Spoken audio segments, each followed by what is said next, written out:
Welcome back, everybody, to another Director's Dialogues from this year's VLAF, the 25th edition. Today we have the pleasure to have Cristobal, the director of Marino y los Auténticos. Cristobal, do you want to say hello? Hello to everybody. I'm really glad to meet you today. Well, let's talk about this documentary. You tell me. Yeah, we're very excited to have you. Before we get started, I just want to say that these dialogues are presented by Peliplat, the platform to write film reviews. You can write your review about your favorite film now and all the films that are going to be at the festival, including Marino y los Auténticos. Marino y los Auténticos is going to be playing on the closing night of VLAF on Sunday, the 14th of September at 4 p.m. at the Cinematheque. So be sure to get your tickets now at vlaf.org/tickets. Perfect. The first question I wanted to get started with, Cristobal, is about the workshop for emerging filmmakers that you did with VLAF. I think it was last year that you had a screening of a work in progress. If I'm not wrong, was it last year or the year before?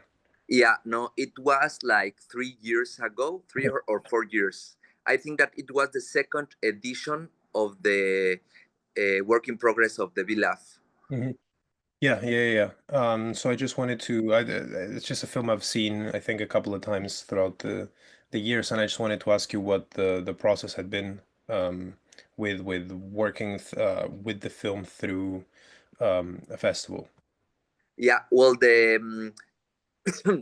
the opportunity to participate in the Voices in Construction was really nice because when we started closing the production time, like in the community with the musicians, then like the idea that you have before is one, but after being and like with the musicians, the history changes. So being in the Voices in Construction of the VLAF was like that moment when you like, I think that was the first time that we had like that type of dialogues with other people of other parts of Latin America, and that enriches the reflection of how you are going to construct the all the documentary.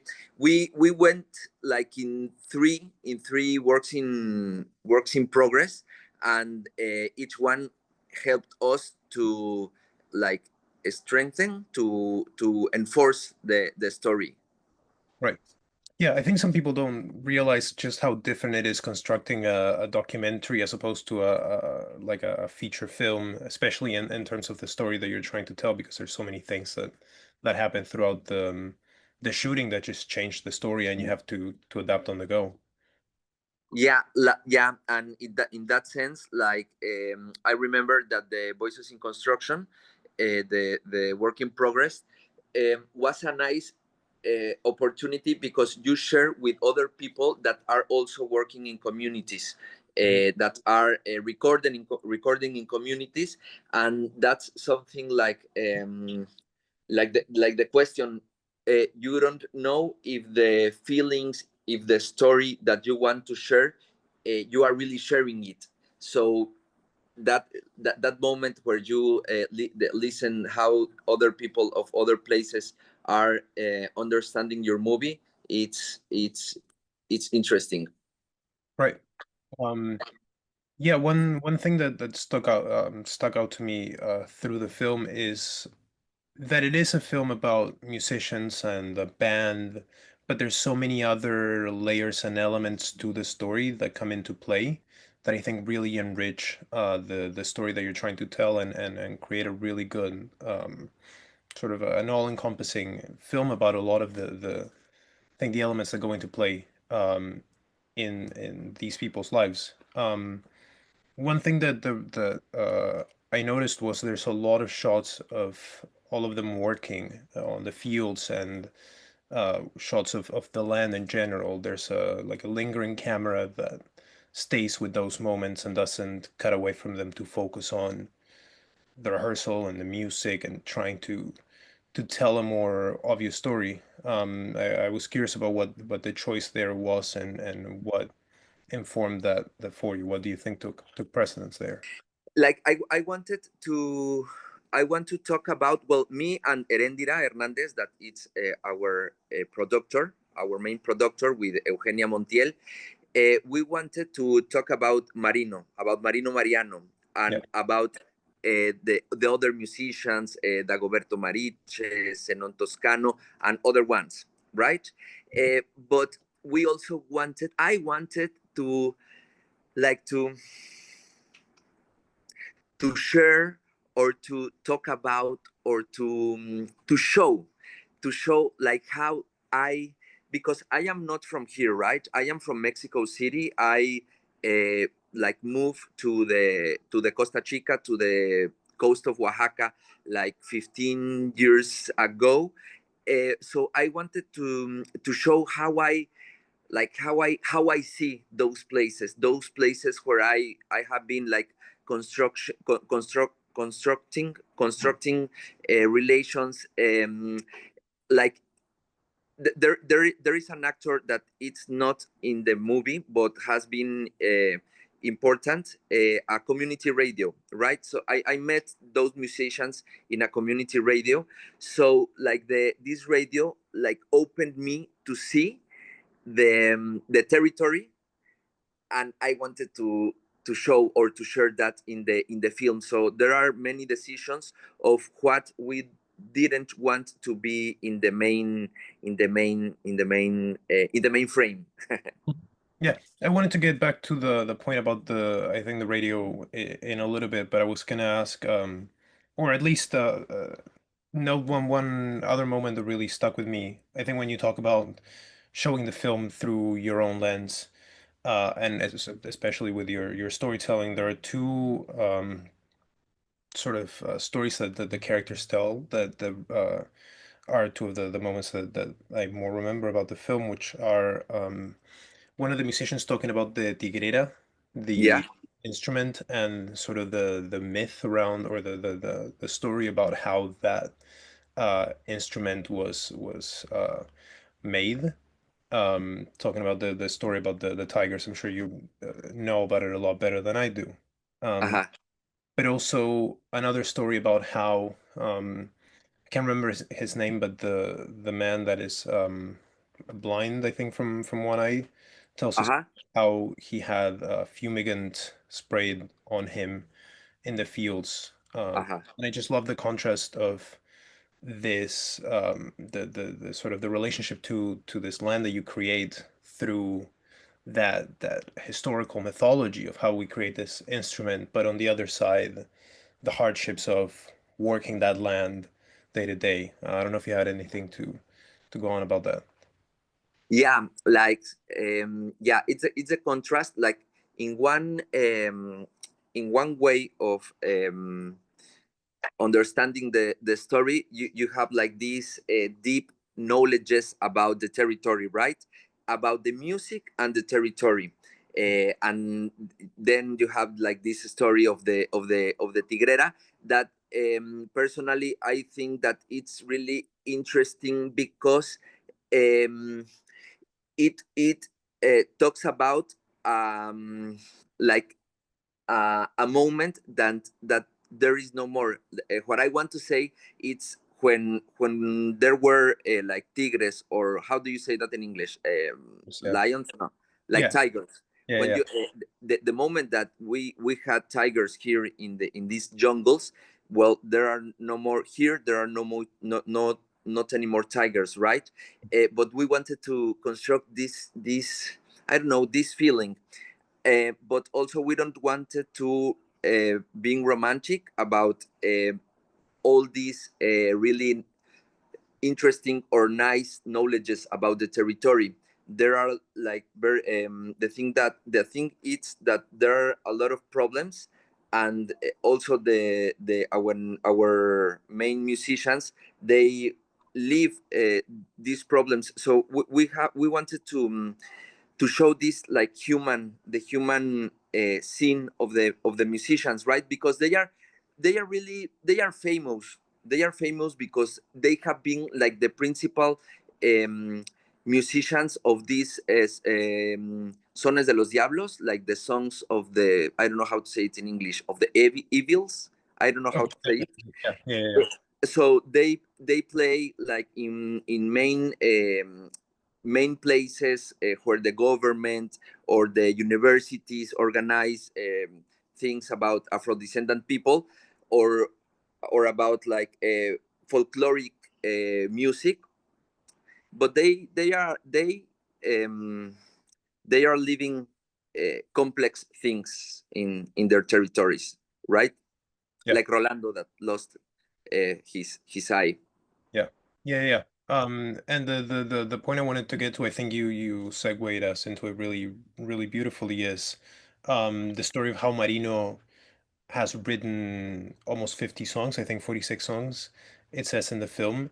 But because he didn't go to school, he doesn't know how to read or write, so he can't record these songs in a way that will sort of last beyond his life, his own memory. That and he talks about, or we were told the story of the radio program that is giving musicians the opportunity to record their songs, and for somebody like Marino, how important it is to be able to have a record of those things before he forgets them or before he passes, and those songs that live in his mind are maybe lost to time. And you also talk about the tigers having sort of disappeared from not disappeared, but not being on the land anymore. And I thought that that was what was, I think, most compelling about the film, is this issue that it gets to, which is the lack of accessibility to resources and financial stability can really hinder the possibility for a culture to remain alive, um, and to be able to build its own history, um, when it doesn't have time to go to school and learn how to read and write and be able to keep a record of this. I think that these musicians, like they are saving the knowledges about traditional Afro-Mexican music, Hmm. and like we wanted to keep like this memory about the instruments, the places, of how these communities were grown. Um, and in that sense we wanted like to, yeah, to keep all that stories about them, about Marino and about all them. Hmm. And you also have a big responsibility as a filmmaker because you're creating your own record of this story and this community. So how do you deal with the sort of the sometimes the ethical concerns around being somebody that might be that vessel for people to see this community for their first time in their lives, and maybe the only time in their lives? Yes, I don't know how to say this in like in English. I'm gonna try it, Yeah. and then if not, I say it in Spanish. Like um the like the cultural policy Hmm. in now in Oaxaca and mostly in Mexico. It's like the I feel we feel with Erendira. It's like the traditional musicians, they have a value when they go like to the folkloric parties, not parties, the folkloric, las fiestas folclóricas, ¿no? Como por ejemplo en Oaxaca la Guelaguetza, Hmm. like the like folkloric activities. Yeah. But then when the musicians return to their communities, well, they leave a lot of cosas complicadas, ¿no? Carencias, como Mhm. ciertas carencias, Yeah. principalmente en la salud. Yeah. Health Um, and scarcity of different kinds. Yeah. Yeah, so we think that they should be recognized as como parte del patrimonio cultural. Mhm. Like part of the cultural heritage. Yeah. Yeah, and like we are like looking to advance in this reflection, right? So we have like this both ways of like watching or understanding the movie, like from the inside, but forward to dignify also the work that the traditional Afro-Mexican musicians play in our country. Right. And I'm assuming, ways to fix or make the situation better is to just be able to provide people a more stable living condition. But do you have any other ideas that you've thought about or things you've considered through the process of this documentary that could help better the situation around this lack of recognition for them? Yeah, like there was like for Erendira and for me, like our dream in these last years has been to make this documentary, right, to make this movie. But like the original dream of the musicians is to record and to record this music, these songs that are authentic, but also that had not had has have not been recorded before. So when we went to the to our premiere one year ago almost, Mhm.